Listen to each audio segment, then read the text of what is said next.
इस टॉपिक को अंग्रेजी में देखने के लिए देखिए हमारा इंग्लिश यूट्यूब चैनल।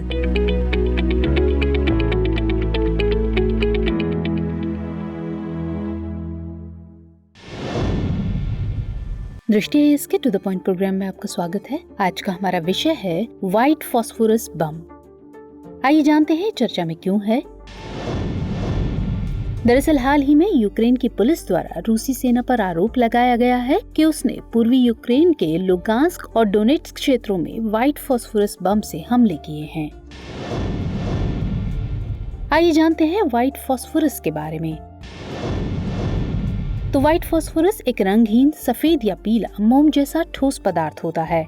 यह स्वाभाविक रूप से उत्पन्न नहीं होता, बल्कि इसे फॉस्फेट चट्टानों का इस्तेमाल करके निर्मित किया जाता है। ये एक अत्यधिक ज्वलनशील पदार्थ होता है जो हवा में ऑक्सीजन के साथ प्रतिक्रिया करता है। यह कमरे के तापमान से 10 से 15 डिग्री अधिक के तापमान पर आग पकड़ सकता है। इसकी ज्वलनशील प्रकृति के कारण प्रत्येक देश में इसके निर्माण और संचालन के संबंध में ठोस नियम हैं। अपनी आक्रामक क्षमताओं के अलावा सफेद फॉस्फोरस एक अत्यधिक तीव्र धुआं उत्पादक एजेंट है जो हवा के साथ प्रतिक्रिया करके विषाक्त फॉस्फोरस पेंटॉक्साइड वाष्प के आवरण का निर्माण करता है। यह मुख्य रूप से सैन्य उपयोग में लाया जाता है।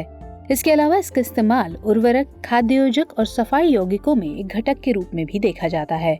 प्रारंभ में इसका इस्तेमाल कीटनाशकों और आतिशबाजी उत्पादों में भी किया जाता था, लेकिन कई देशों द्वारा कुछ क्षेत्रों में इसके इस्तेमाल को प्रतिबंधित कर दिया गया है। आइए नजर डालते हैं इसके सैन्य अनुप्रयोग पर। तो दुनिया भर में सेनाओं द्वारा इस्तेमाल किए जाने वाले मोर्टार, हथगोले और तोप के गोलों में इसी व्हाइट फॉस्फोरस यानी WP अथवा रासायनिक P4 का इस्तेमाल किया जाता है। इन हथियारों का काम सफेद धुएं का बादल उत्पन्न कर दृश्यता को शून्य करना होता है। यह मुख्य रूप से धुएं का बादल पैदा कर एक स्मोक स्क्रीन के रूप में इस्तेमाल किया जाता है, जिससे मैत्रीपूर्ण सैनिकों की आवाजाही को आसान किया जा सके। इसके अलावा इससे उत्पन्न धुआं लक्ष्य को चिन्हित करने में भी मददगार हो सकता है, जिससे विमानों द्वारा सही लक्ष्य पर बम गिराए जा सके। आइए जानते हैं इससे संबंधित अंतर्राष्ट्रीय कानून को। तो सफेद फॉस्फोरस को अंतर्राष्ट्रीय एजेंसियों द्वारा आग लगाने वाले अथवा रासायनिक हथियार के रूप में वर्गीकृत नहीं किया गया है। अंतर्राष्ट्रीय कानून भारी आबादी वाले नागरिक क्षेत्रों में सफेद फॉस्फोरस के गोलों के इस्तेमाल पर रोक लगाता है। हालांकि इन्हें खुले स्थानों में सैनिकों के लिए एक ढाल के रूप में इस्तेमाल करने की अनुमति है।